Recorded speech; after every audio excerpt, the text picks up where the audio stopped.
নমস্কাৰ বন্ধু-বান্ধৱীসকল, কি খবৰ? নিশ্চয় ভালে চাগে আৰু সকলোৱে ভাল হোৱাটোৱে কামনা কৰোঁ। এইবাৰ ৰাজনীতিত গোমাংসক লৈ যি বিতৰ্ক হৈ আছে, সেই সুবিধাতে অখিল গগৈয়ে হিমন্ত বিশ্ব শৰ্মাক কৈছে যে তেওঁ কটনত পঢ়ি থাকোঁতে তেওঁতো বিভিন্ন ধৰণৰ মাংস খাইছিলে। হিমন্ত বিশ্ব শৰ্মাই গোমাংস খাইছিল নেকি? বহুত ধৰণৰ চব মাংসই খাইছিল বুলি কৈছিলে।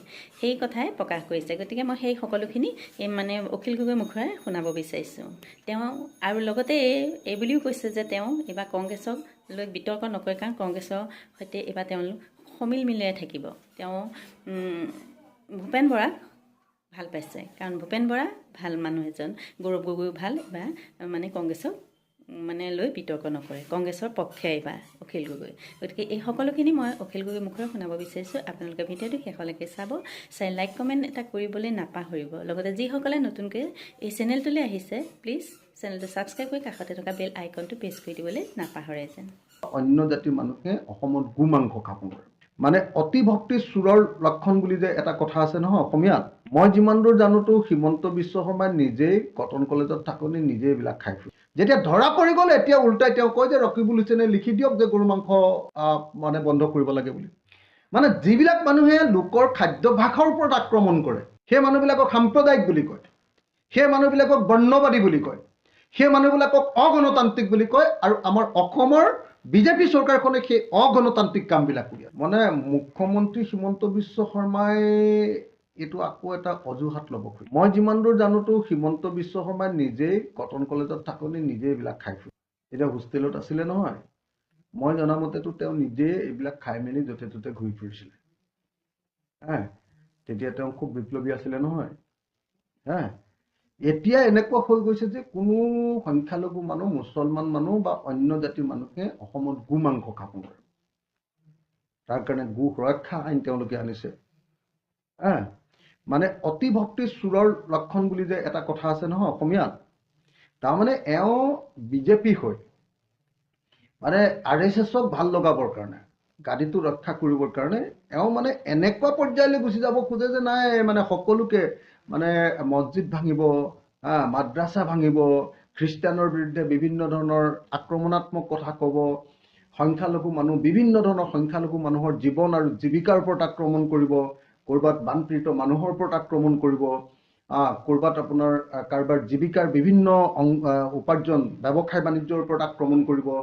তো এনেকৈ আমি দেখিছোঁ যে বুলডোজাৰ চলাব, এনেকুৱা ধৰণৰ বিভিন্ন ধৰণৰ জনগণ বিৰোধী কাম কাজেৰে হিমন্ত বিশ্ব শৰ্মাই এনেকুৱা ধৰণৰ কাম কৰে। আজি এই প্ৰসংগটো ওলালে ক'ৰ পৰা? এই প্ৰসংগটো ওলালে যে এইবাৰ চামগুৰি বিধানসভা সমষ্টি গৰু কাটি গৰুৰ মাংসৰে ভোজ খোৱা বুলি MP আমাৰ সাংসদ ৰকিবুল হুছেইন ডাঙৰীয়াই বিজেপিৰ বিৰুদ্ধে অভিযোগ উত্থাপন কৰিছে। সেই অভিযোগ উত্থাপন কৰাৰ পাছত ক'ব লাগিছিলে হিমন্ত বিশ্ব শৰ্মাই যে নাই, আমিতো গৰু মাংস খোৱা নাই। হিমন্ত বিশ্ব শৰ্মাই জানে যে প্ৰমাণ আছে হাতত, সেইকাৰণে কথাটো ক'ব নোৱাৰে। উল্টাই তেওঁ কি ব্লেকমেইল কৰিছে উল্টাকে। যিজন মানুহে নিজে কৈছিলে যে অসমত গো মাংস খৰিব নোৱাৰিব, গৰু মাংস কাটিব নোৱাৰিব, ইমান কিলোমিটাৰলৈকে গৰু কাটিব নোৱাৰিব, আমুক অঞ্চলত গৰু মাংস খাব নোৱাৰিব, মুছলমান মানুহে গৰু মাংস খাব নোৱাৰিব, এনেকুৱা ধৰণৰ সাম্প্ৰদায়িক, চূড়ান্ত সাম্প্ৰদায়িকতা যিজন মানুহে কৈ আছিলে, এতিয়া যেতিয়া ধৰা পৰি গ'ল যে চামগুৰি বিধানসভা উপ নিৰ্বাচনত তেওঁলোকেই গৰু মাংস বিলাইছে, যেতিয়া ধৰা পৰি গ'ল, এতিয়া উল্টাই তেওঁ কয় যে ৰকিবুল হুছেইনে লিখি দিয়ক যে গৰু মাংস বন্ধ কৰিব লাগে বুলি। ৰকিবুল হুছেইনেতো গৰু মাংস বন্ধ কৰিবলৈ কোৱাই নাই। যিবিলাক মানুহে লোকৰ খাদ্যভাসৰ ওপৰত আক্ৰমণ কৰে, সেই মানুহবিলাকক ফেচিষ্ট বুলি কয়, সেই মানুহবিলাকক সাম্প্ৰদায়িক বুলি কয়, সেই মানুহবিলাকক বৰ্ণবাদী বুলি কয়, সেই মানুহবিলাকক অগণতান্ত্ৰিক বুলি কয়। আৰু আমাৰ অসমৰ বিজেপি চৰকাৰখনে সেই অগণতান্ত্ৰিক কামবিলাক কৰি আছে। কোনে কি খাব, কোনে কি কৰিব। আপুনি দেখিছেনে যে গো সুৰক্ষা আইন অনাৰ পাছত কি হ'ল? যদিও বাহিৰত দেখুৱাইছে যে এইটো মুছলমান মানুহক আমি মাংস খুৱাবৰ কাৰণে, গৰু কটাটো বন্ধ কৰাবৰ কাৰণে এই কাম কৰিছোঁ, কিন্তু সেইটোতো হোৱা নাই। কাৰ্যত বিজেপিয়ে নিজেই মুছলমান মানুহৰ মাজত আজি ইলেকশ্যনৰ সময়ত গো মাংস বিতৰণ কৰিছে। এইটো প্ৰমাণিত হৈ গ'ল। এবাৰ চাৰিওফালে হুলস্থুলে লাগি আছে, এতিয়া সংবাদ মাধ্যম উত্তাল পাতল লাগি আছে। কিন্তু গো মাংস বন্ধ কৰোৱাৰ নামত যি ডাঙৰ চিণ্ডিকেট আৰম্ভ কৰিলে অসমত, আগতে এজন খেতিয়কে যি হাল গৰুত 55,000 টকা পায়, এতিয়া সেই হাল গৰুত এজন খেতিয়কে 40,000 বা 35,000 টকাহে পায়। কেলে?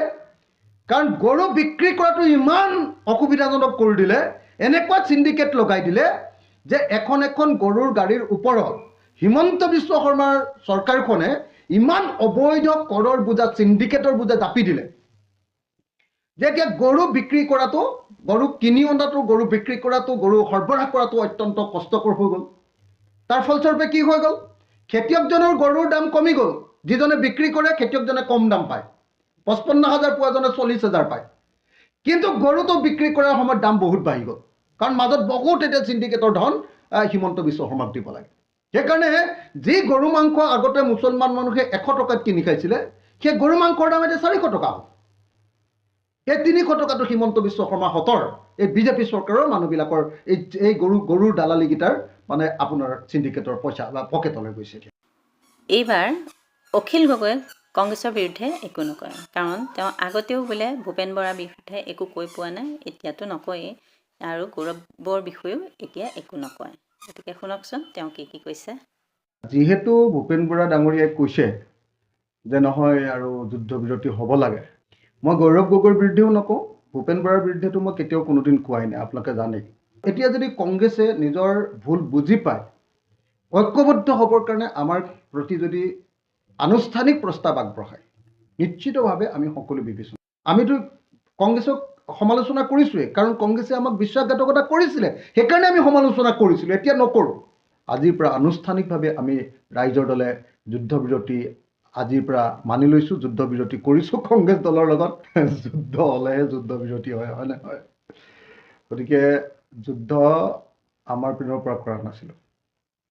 ৰাছিয়াই ইউক্ৰেইন আক্ৰমণ কৰিছিলে প্ৰথমতে, আমি একেলগতে আছিলোঁ। অকস্মাতে মানে কংগ্ৰেছে অকস্মাতে আমাৰ বিৰুদ্ধে যুদ্ধ চলাই দিছিলে। কংগ্ৰেছে আমাক এৰি অকলে বিজেপিৰ বিৰুদ্ধে আগবাঢ়ি গৈছিলে। দেখা গ'ল যে যেতিয়া সদায় চৰকাৰী পক্ষৰ লগত যেতিয়া বিৰোধী পক্ষ অকলে যুঁজিবলৈ যায়, পৃথক পৃথকৈ যুঁজিবলৈ যায়, তেতিয়া সদায় ফলাফল বেয়া পায়। আৰু যেতিয়াই ঐক্যবদ্ধভাৱে যুঁজিবলৈ যায়, সদায় ফলাফল ভাল হয়। হাৰিয়ানা তাৰ উদাহৰণ, অকলে যুঁজিবলৈ গৈছিলে, হাৰিলে। ঠিক তেনেকৈ আমি দেখিছোঁ যে ঝাৰখণ্ড উদাহৰণ, যে ঐক্যবদ্ধভাৱে যুঁজিছিলে, জিকিলে। মহাৰাষ্ট্ৰত কি হৈছিলে সেইবিলাক কাহিনীও আমি সকলোৱে জানো। এতিয়া যুদ্ধবিৰতি যেতিয়া কৰিবলৈ হয়, যেতিয়া আলোচনাৰ প্ৰস্তাৱ আহে, তাৰ পাছতহে যুদ্ধবিৰতি হয়, হয়নে নহয় কওক? অস্ত্ৰ সম্বৰণ কেতিয়া কৰে? তাৰ আগলৈকেতো সকলোৱে অস্ত্ৰ চলায়, এইটো নিয়মেই। এতিয়া যিহেতু ভূপেন বৰা ডাঙৰীয়াই কৈছে যে নহয় আৰু যুদ্ধবিৰতি হ'ব লাগে, গতিকে কালিৰ পৰাই, তাৰ আগতে ভূপেন বৰা ডাঙৰীয়াই পিছবেলা কৈছে, কালি আগবেলাই মই গোৱালপাৰাত সকলো সাংবাদিকৰ সন্মুখত আগতেই কৈ দিছোঁ যে নাই, কংগ্ৰেছৰ বিৰুদ্ধে আৰু মোৰ ক'বলগীয়া একো নাই। মই গৌৰৱ গগৈৰ বিৰুদ্ধেও নকওঁ, এইটো মই কেতিয়াও কোনোদিন কোৱাই নাই, আপোনালোকে জানেই। ভূপেন বৰাৰ বিৰুদ্ধে নকওঁ এইকাৰণেই যে ভূপেন বৰা, আমি জানো যে কংগ্ৰেছৰ ভিতৰত ভূপেন বৰা ডাঙৰীয়াই আমি সকলো দল ঐক্যবদ্ধ হৈ থাকিব লাগে বুলি সদায় তেখেতে যুঁজ কৰি আহিছে, আৰু আমাৰ লগতো তেখেতে সদায় সম্পৰ্ক ৰক্ষা কৰি আহিছে। গতিকে ভূপেন বৰা ডাঙৰীয়া সম্পৰ্কে আমাৰ একেবাৰে ক'বলগীয়া একো নাই। আমি সেইকাৰণে গৌৰৱ গগৈ ডাঙৰীয়াক সমালোচনা কৰিছিলোঁ, তেখেতে জোৰ কৰি অকলশৰীয়াকৈ নিৰ্বাচন খেলিবৰ কাৰণে বিহালীৰ টিকেট অনাৰ কাৰণে। কিন্তু এতিয়া গৌৰৱ গগৈ ডাঙৰীয়াকো আমি আৰু সমালোচনা নকৰোঁ, আমি এৰি দিছোঁ কথাটো।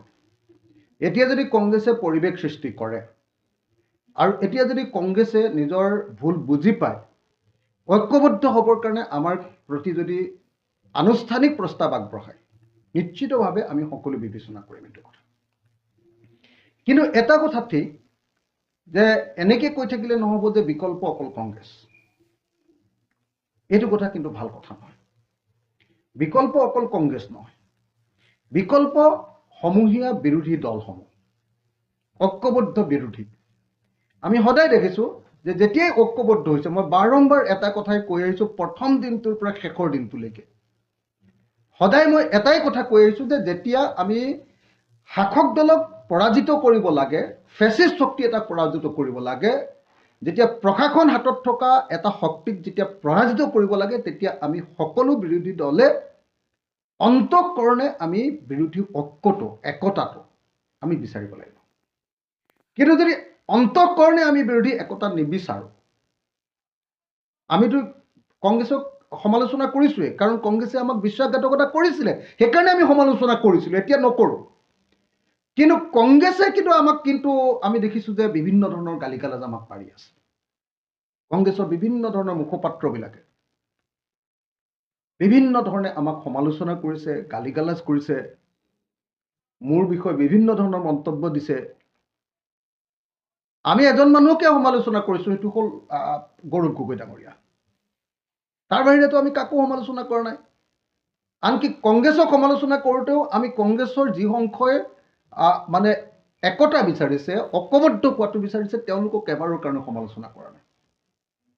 সেইকাৰণে এই মুহূৰ্তত মই কংগ্ৰেছ দলৰ প্ৰতি আহ্বান জনাওঁ যে সঁচাকৈ যদি কংগ্ৰেছ দলে বিজেপিক 2026 চনত পৰাভূত কৰাটো বিচাৰে, তেতিয়াহ'লে কংগ্ৰেছে একমাত্ৰ বিকল্প বুলি কৈ থকাটো উচিত নহ'ব। সকলো বিৰোধী ঐক্যবদ্ধ বিৰোধী এটা একমাত্ৰ বিকল্প, এই কথাটো আমি সকলোৱে ক'ব লাগিব। আৰু তাৰ কাৰণে আমি প্ৰত্যেকক সন্মান জনাই আমাৰ বিৰোধীৰ এখন উমৈহতীয়া কৰ্মসূচী আমি তৈয়াৰ কৰি ল'ব লাগিব।